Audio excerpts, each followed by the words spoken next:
মৌলভীবাজারে শ্রীমঙ্গল উপজেলায় দুইটি অবৈধ ইটভাটা গুড়িয়ে দেওয়া হয়।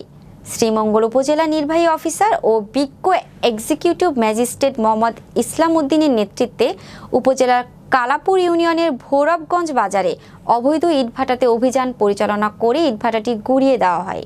এ সময় পরিবেশ অধিদপ্তরের ছাড়পত্র সহ বৈধ কাগজপত্র না থাকায় ভৈরবগঞ্জ বাজারের রহিমনগর এলাকায় অবস্থিত মেসার্স নির্মাণ ব্রিক্স এবং আল মদিনা ব্রিক্স ভেঙে গুড়িয়ে দেওয়া হয়। অভিযানে শ্রীমঙ্গল থানার ওসি মোহাম্মদ আমিনুল ইসলাম সহ পুলিশের একটি দল উপস্থিত ছিলেন।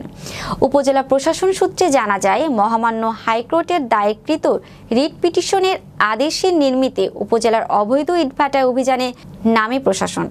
এদিকে কমলগঞ্জে সাবেক কৃষিমন্ত্রী আব্দুস শহীদের ছোট ভাই মোসাদ্দেক আহমেদ মানিকের মালিকানাধীন সাবারি ব্রিক্সের বৈধ কোনো কাগজপত্র না থাকায় শনিবার দুপুরে এটিও গুড়িয়ে দিয়েছে কমলগঞ্জ উপজেলা প্রশাসন।